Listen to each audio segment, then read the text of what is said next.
اب میں آپ کو ذرا اس جو انسانوں میں سے انسان دشمنی کا جن کا سب سے بڑا رول ہے، میں ان کی 2000 سالہ تاریخ کا آپ کے سامنے نقشہ رکھنا چاہتا ہوں۔ ان 1400 سال کا تو میں نے صرف 4 آپ کو پوائنٹس بتائے۔ موسیٰ سے عیسیٰ تک 1400 برس علیہم الصلوۃ والسلام، 2 مرتبہ عروج، 2 مرتبہ زوال، اشیریوں کے ہاتھوں پٹوائی، بابلیوں کے ہاتھوں پٹانا، گریکس کے ہاتھوں مرمت، رومنز کے ہاتھوں مرمت۔ یہ جو 2000 سال ہیں، کیونکہ اب تو ظاہر بات ہے 21ویں صدی شروع ہو گئی، 20 صدیاں حضرت مسیح کو پوری ہو گئی۔ پہلی بات نوٹ کیجئے، حضرت مسیح کی پیدائش ہے سن 1 قبل مسیح۔ یہ نقطہ آپ نے کبھی سنا ہے یا نہیں؟ جب ملینیم کا سلسلہ شروع ہوا تھا پچھلے سال، تو میں نے بیان کر دیا تھا کہ ایک عجیب حساب کے اندر انہوں نے غلطی کی ہوئی ہے۔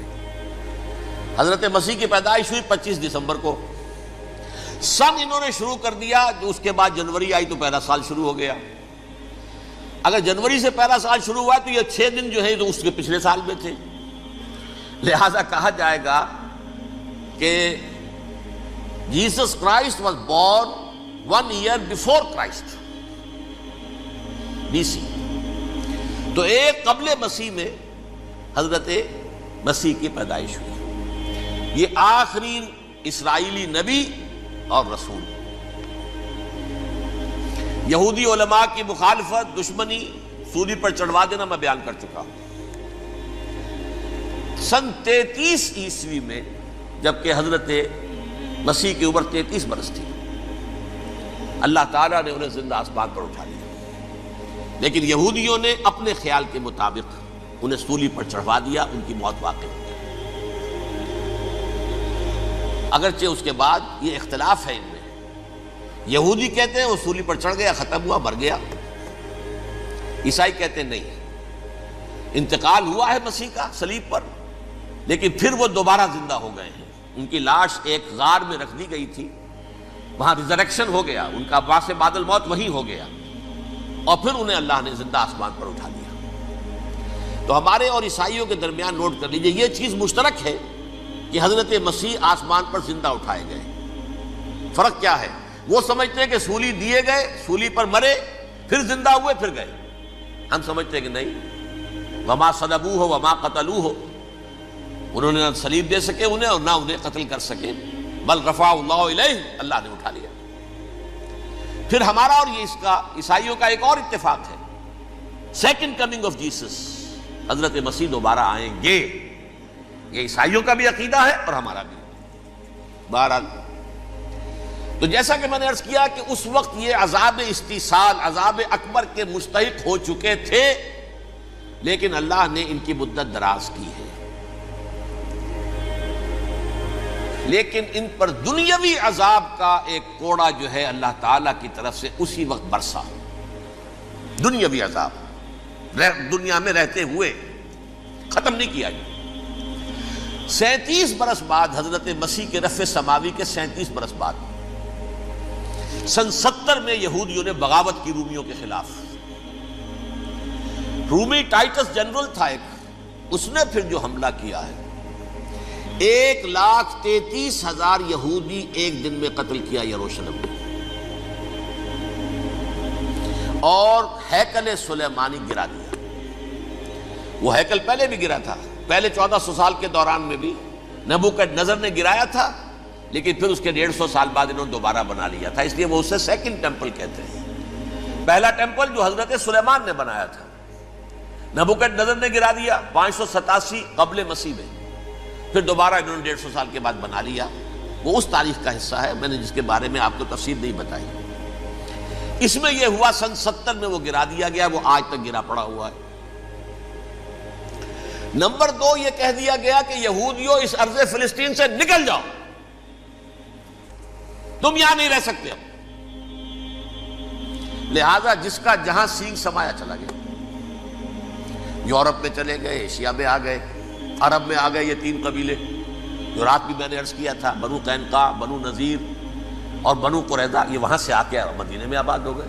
جس کا جہاں سینگ سمایا، افریقہ میں، ہندوستان میں، جہاں چلے گئے، ڈایاسپورا اسے کہتے ہیں، وہ آپ نوٹ کر لیجیے اس لفظ کو، ڈایاسپورا، ہمارا دور انتشار، جبکہ ہمیں ہماری اصل سرزمین تو فلسطین ہے، حضرت ابراہیم کا مسکن، حضرت اسحاق حضرت یعقوب کا مسکن فلسطین، یہ ہے ہماری اصل جاگیر، یہ تو ہماری جدی پشتی جاگیر ہے، لیکن یہاں سے نکال دیے گئے سن 70 عیسوی میں، اور وہاں سے لے کے 1917 تک ان کا ڈایاسپورا جاری رہا۔ یہ دور انتشار ہے۔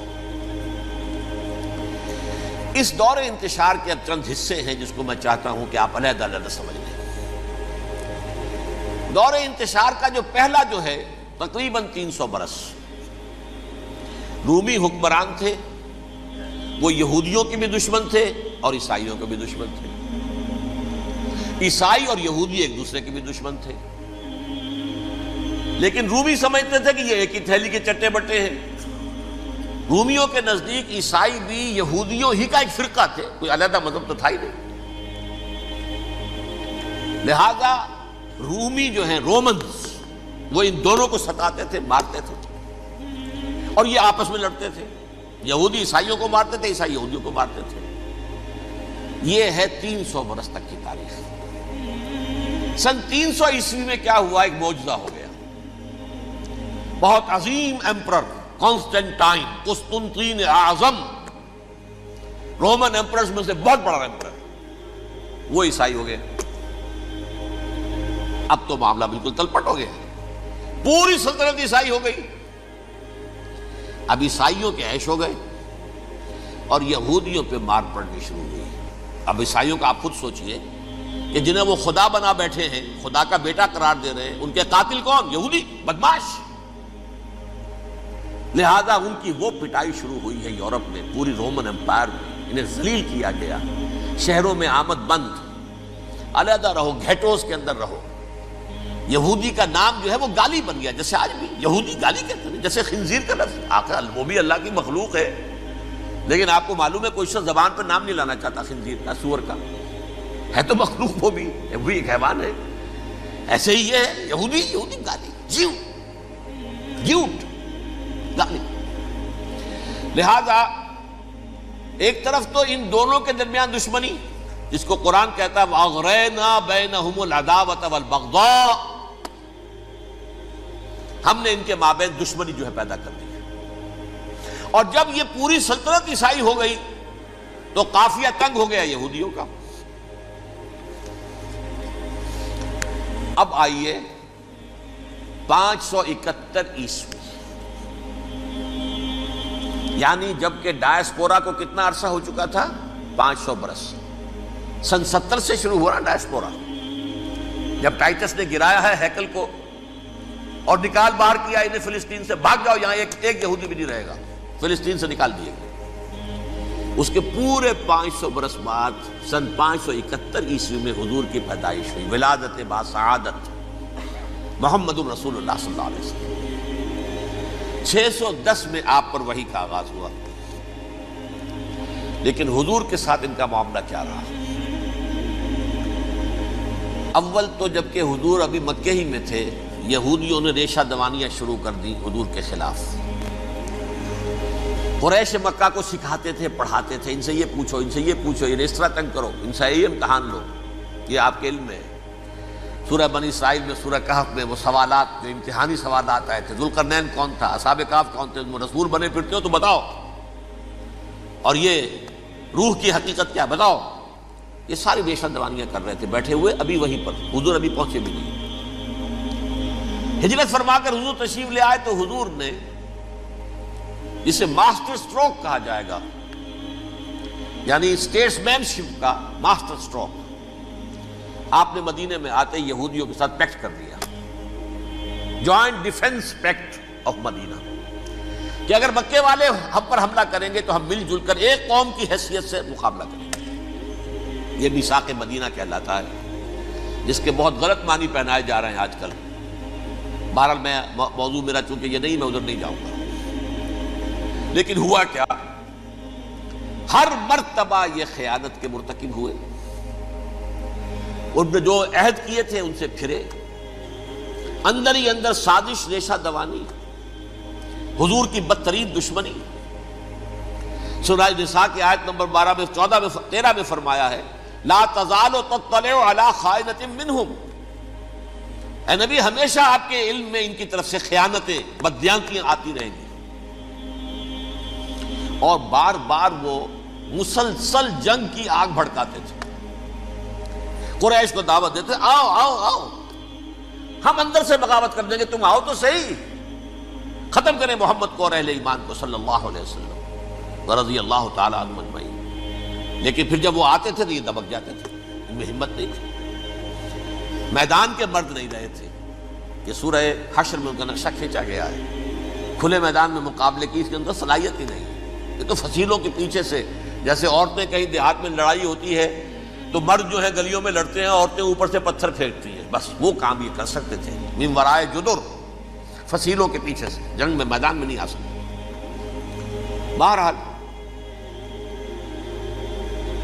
قرآن مجید میں ہے یہ سورہ مائدہ کی آیت نمبر 64، کلما اوقدوا نارا للحرب اطفاها اللہ. اکثر و بیشتر مواقع پر تو یہ جب آگ بھڑکاتے تھے جنگ کی، اللہ اسے بجھا دیتا تھا. لیکن بہرحال اس کے باوجود جنگیں ہوئی، غزوہ بدر، غزوہ احد ہوئی کہ نہیں؟ یہ ساری اصل شرارت ہوئی. اور اس کے نتیجے میں حضور نے پھر ایک ایک کر کے 3 قبیلوں کو سزا دی. غزوہ بدر کے فوراً بعد بنو قینقاع نکالے گئے مدینے سے، غزوہ احد کے فوراً بعد بنو نذیر نکالے گئے، اور غزوہ احزاب کے بعد بنو قریظہ نکال دیے گئے. یہ تو میں نے آپ کے سامنے رکھ دیا صرف حضور کے زمانے میں ان کا کیا رویہ رہا. دشمن، رات بھی ہم نے وہ آیت پڑھی تھی، لَتَجِدَنَّ أَشَدَّ النَّاسِ عَدَاوَةً لِلَّذِينَ آمَنُوا الْيَهُودُ وَالَّذِينَ أَشْرَكُوا. اہل ایمان کی دشمنی میں شدید ترین تم پاؤ گے یہودیوں کو اور مشرکین. مشرکین بھی بعد میں ہے، پہلے یہودی. حضور کے بعد کیا ہوا اب یہ نوٹ کیجئے. یہ ان کی تاریخ کا دوسرا دور ہے. حضرت عمر رضی اللہ تعالیٰ عنہ کا عہد خلافت ہے. بیت المقدس کا محاصرہ کیا گیا، فصیل بڑی اونچی، شہر اندر سے سیلف سفیشنٹ، حملے کا راستہ کوئی نہیں. محاصرہ طول کھینچ رہا ہے لیکن ان کے پاس رسد بھی موجود ہے، پانی بھی موجود ہے، وہ دروازے بند کر کے بیٹھے ہوئے ہیں. بالآخر اللہ تعالیٰ کی مشیت کا ظہور کیسے ہوا؟ ان کے کچھ علماء آئے فصیل پر، کہا دیکھو مسلمانوں، تم قیامت تک بھی یہاں پڑے رہو گے محاصرہ کر کے، ہمارا یہ شہر فتح نہیں ہوگا. ہاں ایک درویش بادشاہ کے ہاتھوں یہ شہر فتح ہونا ہے، لیکن تمہارے اندر ہمیں وہ نظر نہیں آ رہا. ابو عبیدہ بن الجراح رضی اللہ تعالی عنہ، امین هذه الامہ، ان کا فوراً ذہن گیا وہ درویش بادشاہ مدینے میں بیٹھا ہوا ہے عمر رضی اللہ تعالی. اب ایک اور عمر بھی ہے جو قندھار میں بیٹھا ہے. نقشہ وہی ہے، سادگی کی حد تک نقشہ وہی ہے، بالکل وہی، اپنی آنکھوں سے دیکھا ہے، وہی سادگی. عمر اول، عمر ثانی تھے عمر بن عبد العزیز. اب ایک اللہ کے فضل سے اللہ تعالیٰ ایدہ اللہ بنصرتہ، اللہ تعالیٰ ان کی نصرت فرمائے، دشمنوں کو ان کے مقابلے میں نیست و نابود کرے. انہوں نے ریکویسٹ بھیج دی کہ حضور تشریف لائیے، یہ شہر فتح ہو جائے گا. وہ ہے سفر تاریخی، اتنا طویل سفر، تقریباً 700 میل، ایک اونٹ، ایک خادم، ایک منزل پہ امیر المومنین اوپر بیٹھے، خادم آگے چل رہا ہے، اگلی منزل پہ خادم اوپر بیٹھا ہے، امیر المومنین آگے جا رہا ہے. اور جب پہنچے ہیں تو وہ باری تھی خادم کی. انہوں نے ہاتھ جوڑ دیا، حضور خدا کے لیے تم کیا کہیں گے لوگ، وہ میرا برا حال کر دیں گے، تمہیں شرم نہیں آئی؟ امیر المومنین پیدل آگے چل رہے ہیں نکیل پکڑ کر، اور تم بیٹھے ہو اوپر براجمان ہو. حضرت عمر فرمایا الدور دورک، نہیں باری تمہاری ہے، بیٹھ. اس حال میں پہنچے ہیں. اور پھر یہ کہ ابو عبیدہ بن الجراح آئے ہیں، استقبال کیا ہے تو دیکھا ہے اس حال میں چلے آ رہے ہیں. عمر نکیل پکڑے ہوئے چلے آ رہے ہیں، اور کہتے ہیں کہ کہیں کیچڑ ویچڑ تھا، جوتے خراب ہو گئے تھے، وہ بھی اتار کے ہاتھ میں پکڑے ہوئے، کپڑے تو تھے ہی پھٹے ہوئے. انہوں نے کہا بھی حضرت ابو عبیدہ نے، دیکھیے یہ بڑا متمدن ملک ہے، بڑا مہذب علاقہ ہے یہ، آپ ذرا حلیہ اپنا درست فرما لیں تب جا کے پیش ہم آپ کو کریں گے. آپ نے فرمایا نحن قوم اعزنا اللہ بالاسلام، ہم وہ قوم ہیں جنہیں اللہ نے عزت دی ہے اسلام کے ذریعے سے. کپڑوں کے ذریعے سے نہیں، دولت کے ذریعے سے نہیں۔ اسی حال میں گئے ہیں، اوپر سے انہوں نے کھڑے ہو کر نشانیاں دیکھی ہیں، اپنی کتابیں کھولی، ہاں یہ وہی ہے، اچھا لو جی سرنڈر، شہر تمہارے ہاتھ میں۔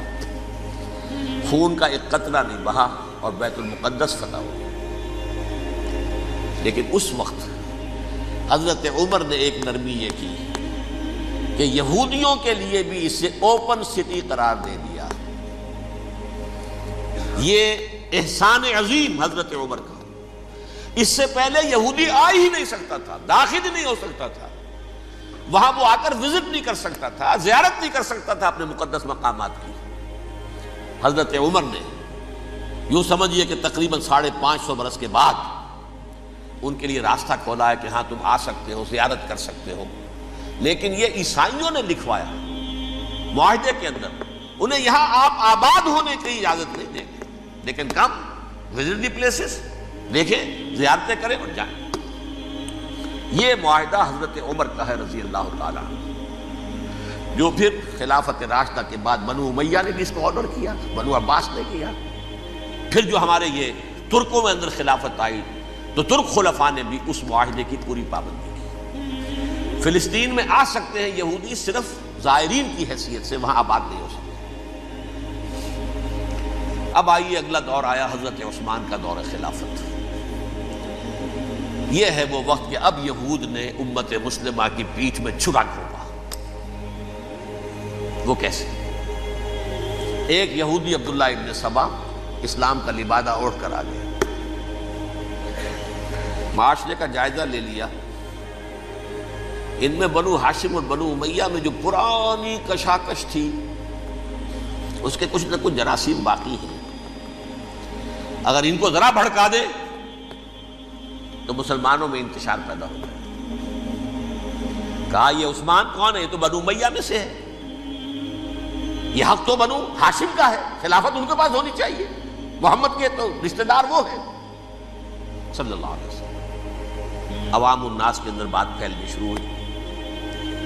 پھر ایک بڑی سازش کے انداز میں حضرت عثمان کے خلاف پروپیگنڈا، حضرت عثمان کے جو عاملین تھے، گورنر تھے، ان کے خلاف پروپیگنڈا، اور ایسی ہوشیاری کرتے تھے کہ کوفے میں کوفے کے حاکم کے خلاف کچھ نہیں کہنا، اجی مصر میں یہ ہو رہا ہے، اجی شام میں یہ ہو رہا ہے، اجی یہ جو عثمان ہے وہ یہ کر رہا ہے، یہ ظلم ہو رہا ہے، یہ لوٹ مار ہو رہی ہے، یہ خیانتیں ہو رہی ہیں۔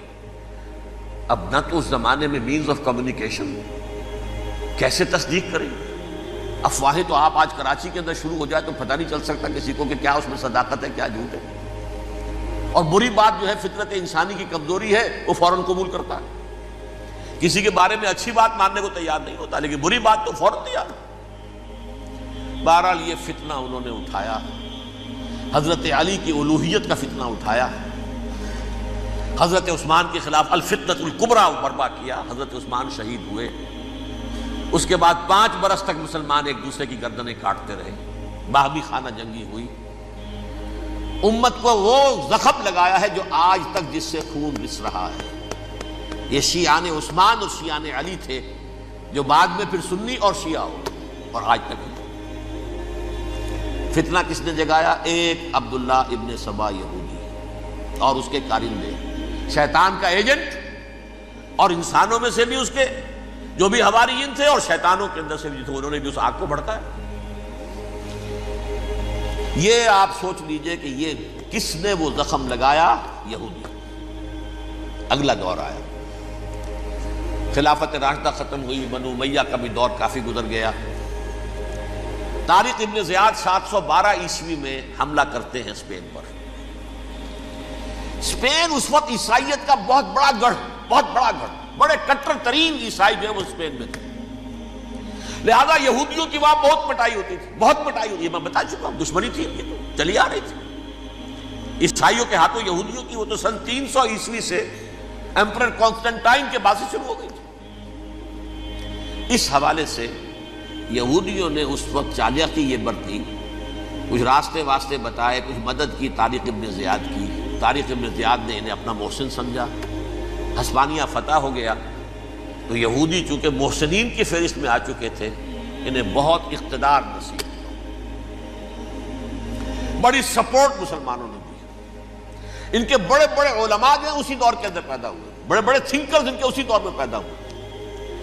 بن گوریون جو کہ ایک وزیر اعظم تھا اسرائیل کا، اس نے یہ لکھا ہے اپنی کتاب میں، Muslim Spain was the golden era of our diaspora. وہ ڈائسپورا جو 70 عیسوی سے شروع ہوا تھا اور 1917 عیسوی تک جاری رہا ہے، اس میں سے گولڈن ایرا ہمارا جو تھا وہ مسلم اسپین تھا. ہسپانیہ میں بیٹھ کر ہم عیش کیے. لیکن وہاں سے انہوں نے اور جو کچھ کیا، یہ تو داستان کے تو بہت سے گوشے ہیں، لیکن میں جس اسٹریٹ لائن میں چل رہا ہوں اس کے اعتبار سے ایک بات سمجھ لیجیے. وہاں بیٹھ کر انہوں نے اب عیسائیت کی پیٹھ میں چھرا گھونپا، پروٹیسٹنٹ مذہب پیدا کیا، تقسیم کر دیا. جیسے شیعہ سنی کی تقسیم، عبداللہ ابن سبا، رومن کیتھولک اور پروٹیسٹنٹ کی تقسیم، یہودی علماء. ہوتا کیا تھا؟ ہسپانیہ کی یونیورسٹیاں ہیں، کارڈووا میں ہے، ٹولیڈو میں ہے، گریناڈا میں ہے، غرناطہ، قرطبہ، تولیتلا، اور وہاں آتے تھے لوگ. فرانس سے چلے آ رہے ہیں نوجوان پڑھنے کے لیے، جرمنی سے چلے آ رہے ہیں، اٹلی سے چلے آ رہے ہیں. 3 ہی ملک قریب ترین پڑھتے ہیں سینٹرل جو یورپ کے ہیں. یہاں پر جو ہے وہ اسلام جو نور پھیلا رہا تھا اس سے بھی مستفیض ہوئے. جہالت کے جو ہے پردے ان کے وہ چھٹے. اس کے ساتھ ہی وہ یہودی وہاں ان کے اندر جو جراثیم داخل کر رہے تھے وہ اس عیسائیت کے خلاف بغاوت تھی جو اس وقت دنیا میں عیسائیت اس وقت تھی. پوپ کا راج تھا دنیا میں اس وقت. یورپ میں جو عیسائیت تھی اس میں ایک طرف بادشاہ تھے، لیکن بادشاہوں کی حیثیت وہاں پر یوں سمجھ لیجئے کٹ پتلیوں کی تھی. اصل قوت پوپ کے ہاتھ میں تھی. اور پوپ کو انہوں نے جیسے قرآن نے کہا اتخذوا احبارهم ورهبانهم اربابا من دون اللہ، کیونکہ سینٹ پال نے شریعت موسوی ساقط کر دی تھی تو اب شریعت تھی ہی نہیں. پوپ کو اختیار تھا جس چیز کو چاہے حلال قرار دے دے، جس چیز کو چاہے حرام قرار دے دے. اتخذوا احبارهم ورهبانهم اربابا من دون اللہ. انہوں نے کہا صاحب یہ پوپ کس بلا کا نام ہے، یہ بھی انسان ہے. بات تو ٹھیک تھی نا. اصل حیثیت تو کتاب کی ہونی چاہیے، ڈیوائن بک، دی ریویلڈ اسکرپچر. لہذا یہ کتاب ہر شخص پڑھ سکتا ہے. کوئی پوپ کے باپ کو جو ہے کوئی اس کے لیے پروپرائٹری رائٹس تو نہیں ہے کہ صرف پوپ پڑھ سکتا ہے یا پادری پڑھ سکتے ہیں. ہم بھی پڑھ سکتے ہیں، ہم بھی سمجھ سکتے ہیں. یہ باتیں تھی کہ جن کو بڑھا چڑھا کر بیان کر کے اور پوپ کا اقتدار ختم کرا دیا اور توجہ مرکوز کر دی بائبل کی طرف. اب بائبل میں بڑا حصہ تو اولڈ ٹیسٹامنٹ کا ہے. نتیجہ کیا ہوا؟ یہود کی عظمت پروٹیسٹنٹس کے نزدیک مسلم ہو گئی. اصل قوم تو یہ ہے. وہ دشمنی بدلی کہ نہیں بدلی؟ موسیٰ کے امتی یہ ہے، تورات موسیٰ کو دی گئی، ابراہیم کی نسل یہ ہے. لہذا وہ جو دشمنی تھی، جو عداوت تھی کہ ہمارے خدا کو سولی چڑھانے والے ہیں یہ بدماش، اس کا ازالہ ہوا اس پروٹیسٹنٹ مذہب کے نتیجے میں. یہ میں اب آپ کو بتاتا ہوں کہ ایک نتیجہ وہ نکلا ہے جسے برٹرنڈ رسل نے بیان کیا ہے. اس کی کتاب ہے ان پریز آف آئیڈلنس، صفحہ 108.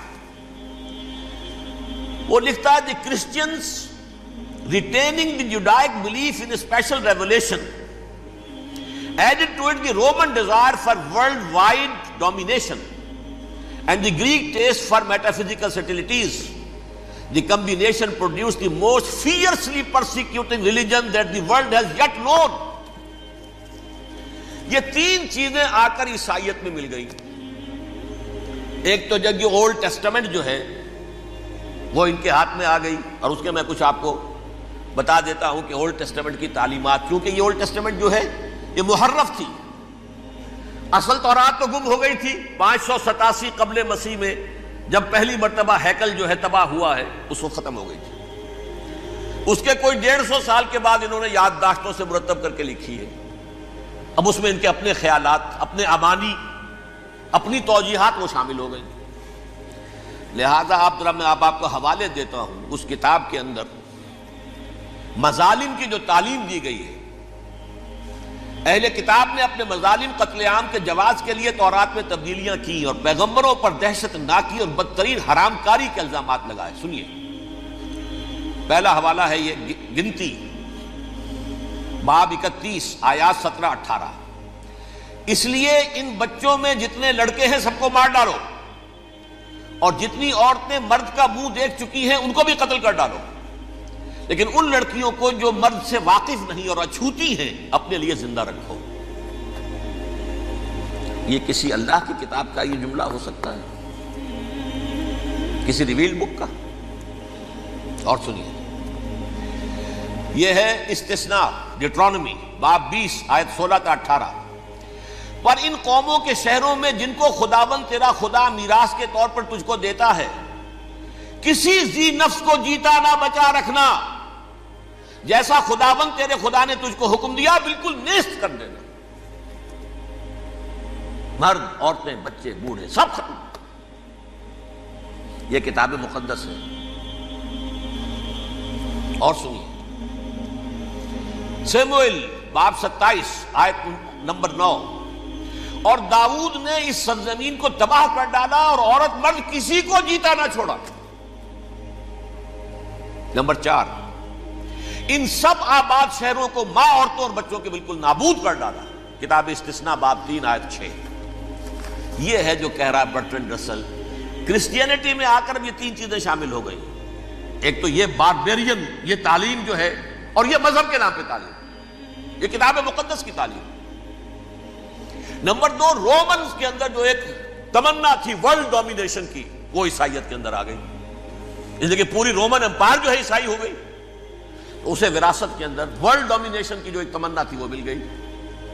اور پھر یہ کہ انہوں نے جو توہمات تھے یونانیوں کے، ان کو بھی اپنے ہاں مختلف شکلوں کے اندر جمع کر لیا. ان 3 چیزوں کا the combination produced the most fiercely persecuting religion that the world has yet known. اس کے نتیجے میں دنیا میں تاریخ انسانیت کے اندر جو بدترین خوخار ترین مذہب ہو سکتا ہے وہ شکل عیسائیت نے اختیار کی. اور اس کا مظہر عتم کیا تھا؟ نوٹ کیجیے، صلیبی جنگیں. ایک بات ٹائم ٹیبل کے اعتبار سے نوٹ کر لیجئے گا. فرسٹ ملینیم ختم ہوا، سیکنڈ شروع ہوا. ان کے 1000 سال ختم ہوئے تو 11ویں صدی میں سیکنڈ ملینیم شروع ہوا، تو پہلی صلیبی جنگیں ہوئی. لاکھوں مسلمان قتل کیے. صرف یروشلم کے اندر اتنا خون بہایا ہے کہ خود ان کے ہسٹورینز لکھتے ہیں کہ جب ان صلیبیوں نے جب گھوڑوں کے ساتھ وہ چل رہے تھے گلیوں میں، تو ان کے گھوڑوں کے گھٹنوں تک خون کی ندی بہہ رہی تھی. جہاں سے گزرے ختم کرتے چلے گئے، آبادیاں کی آبادیاں ختم کرتے.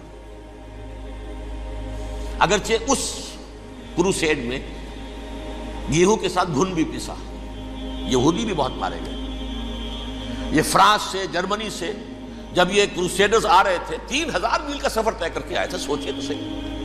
اربن ثانی پوپ جو تھا، آگ لگا دی تھی اس نے پورے یورپ کے اندر. شرم سے ڈوب مرو، تمہارے مقدس علاقے مسلمانوں کے ہاتھ میں. انفیڈلز، یہ کافر، یہ مرتد، یہ ملحد. مسیح جہاں پیدا ہوا، مسیح کو جہاں سولی دی گئی، وہ کہاں ہے؟ ان کے ہاتھ میں. وہ آگ لگائی ہے. 3000 میل کا فاصلہ طے کر کے یہ لوگ قومیں آئی ہیں اور جو تباہی مچائی ہے. تاریخ انسانی میں ایسی بربریت کی کوئی مثال. اور یہ ان کے اپنے ہسٹورینز لکھتے ہیں. شرم کے مارے ایسے محسوس ہوتا ہے جیسے ان کی گردنیں جھکی جا رہی ہیں.